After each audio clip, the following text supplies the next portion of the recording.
L'invité de ce Smart Impact dédié au CIPCA, c'est la directrice de ce salon de l'immobilier bas carbone. Bonjour Feriel de Riche. Bonjour Thomas. Merci de nous accueillir dans ce salon, troisième édition. Troisième Je voudrais édition. qu'on commence par parler de l'organisation d'un tel événement, combien d'exposants, combien de visiteurs attendus, puis surtout quels enjeux cette saison. Vous étiez déjà Bismart présent à nos côtés depuis le début de la première édition en 2022. Donc je pense que vous avez pu voir vous-même, constater vous-même que le salon grandit aussi bien à l'échelle de la zone d'exposition qu'à l'échelle de tout le contenu, les conférences, les formats dédiés aux acteurs de l'immobilier. Nous sommes cette année à 190 exposants, on devait être à une centaine la première année en 2022, plus de 120 conférences, 9000 personnes attendues. J'ai traversé le hall d'accueil. Je pense qu'on va dépasser les 9000 cette année. Oui, il y avait beaucoup de monde quand on est arrivé ce matin pour préparer cette édition. Est-ce qu'il y a chaque année une thématique différente? Et si oui, quelle est la thématique ou l'enjeu principal d'un salon comme celui-là? Alors vous parliez des enjeux tout à l'heure. L'enjeu principal, c'est quand même le climat à objectif, c'est l'urgence climatique. L'idée, c'est, en fait, nous sommes très à l'écoute et c'est un peu l'avantage. C'est même beaucoup l'avantage d'un salon tout jeune, tout neuf, c'est qu'on va s'adapter aux besoins.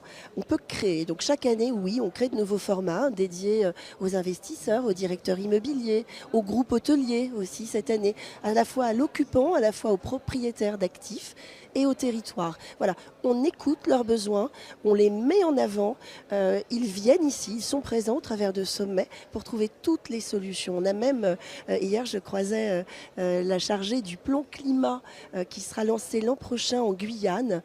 Voilà, cette dame a fait 8000 km parce qu'elle savait qu'ici elle allait trouver tous les acteurs à la fois pour financer ces sujets et les occupants et transformer son territoire. Alors justement, il y a, je crois, cet après-midi un sommet des territoires. Alors, qu'est-ce qui va se décider? Qu'est-ce qui va être abordé comme thématique lors de ce sommet des territoires? Et puis peut-être, c'est lié, qui va y participer?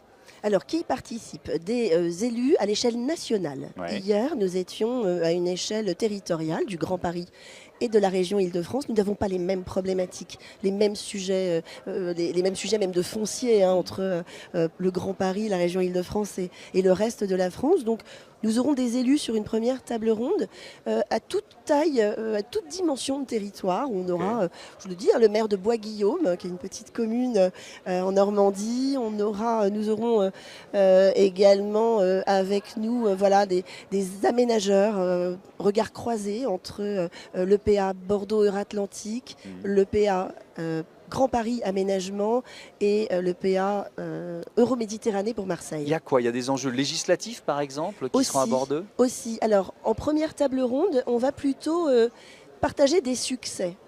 Des succès ou des vraies problématiques. On est parti, si je suis élue, je suis partie vraiment d'un sujet qui était complexe. Il fallait soit que je repense mon entrée de ville, soit j'avais un vrai sujet, une vraie problématique de mobilité. Voilà, on va venir partager avec ses homologues. Dans la salle, ce sont des élus et ce sont également des aménageurs, des investisseurs bien sûr. Deuxième table ronde, en effet, on va aborder le cadre législatif et financement de la transition écologique pour les territoires. Nous aurons des parlementaires attendus sur cet événement. Et cette deuxième partie est en partenariat avec l'Union nationale des aménageurs, l'UNAM, que je remercie infiniment de nous avoir rejoints, qui a traité ces sujets, qui a choisi aussi les speakers. Et ensuite, troisième partie, les trophées de l'aménagement durable. Chaque année, les trophées de l'aménagement existent, c'est l'UNAM qui les organise. Et cette année, voilà, on aura 8 trophées remis par celles et ceux qui ont reçu les trophées l'an dernier. Alors justement, la question du financement, je veux bien qu'on se concentre un peu là-dessus. Est-ce que vous voyez, puisqu'on commence à avoir un peu de recul, même si c'est un tout jeune salon, les financeurs arriver un peu plus massivement, on va dire, autour de ces enjeux de transition et d'immobilier bas carbone? Ils arrivent massivement. C'est une vraie fierté pour nous. Ils sont primordiaux. Rien ne se fait sans eux. Les financeurs de l'immobilier, ces groupes d'investissement, à la fois ces capitaux, ces banques, ces assurances, sont présents. Ils étaient déjà présents l'an dernier. Et cette année, ils ont tous répondu à notre appel pour rencontrer celles et ceux qui occupent leur lieu, leurs actifs. Donc l'IEIF, par exemple, c'est proposé d'être à nos côtés. La GFI s'est proposé d'être à nos côtés. L'IFPIM, les financeurs de l'immobilier, se sont également proposés d'être aux côtés des directeurs immobiliers, des groupes hôteliers, pour dire voilà, nous sommes là, on a envie d'avancer avec vous.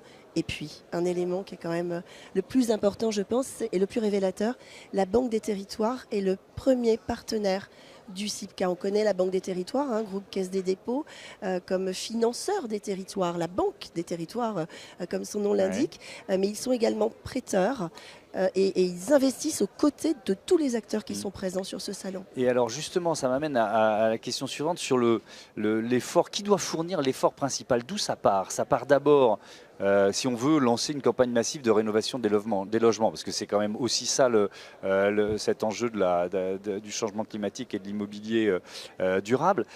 C'est l'État, c'est les collectivités locales, c'est les bailleurs, les financeurs. Qu'est-ce que vous attendez, vous, aujourd'hui? Une sorte de cap? Un cap, oui.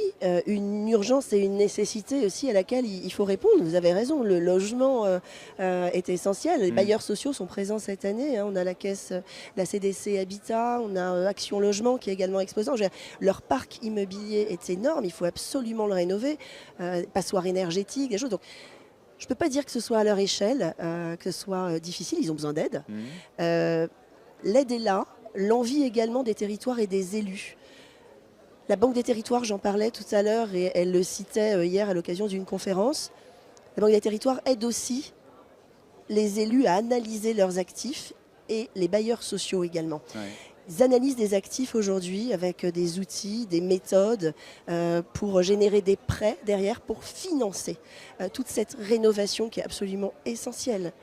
Donc je pense qu'à cette échelle, à l'échelle de ces acteurs, tout se passe, enfin, tous ont envie et avancent ensemble et trouvent des solutions. Mais Feriel de Riche, le secteur du bâtiment est quand même confronté à une crise, peut-être justement par un manque de cap gouvernemental ou de ligne claire depuis un certain temps. En tout cas, c'est l'un des éléments de cette crise.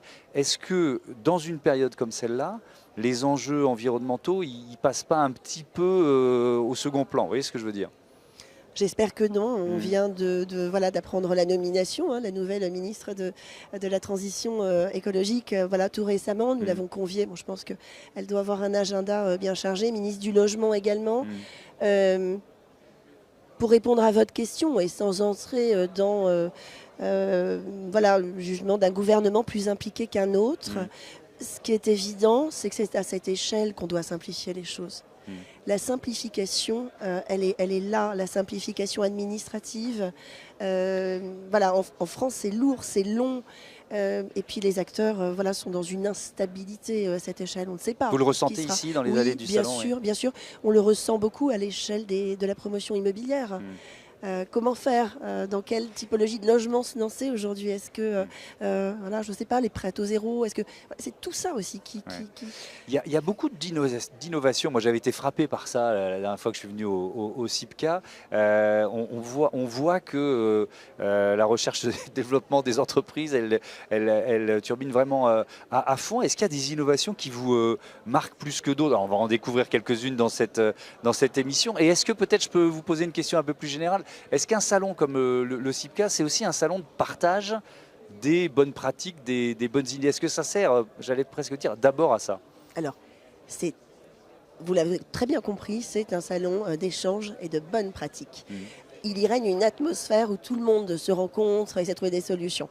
Hier encore, on me disait, c'est la première fois que j'assiste à un salon, que je participe à un salon, où tous les acteurs de la chaîne de l'immobilier, de la chaîne de valeur, sont présents.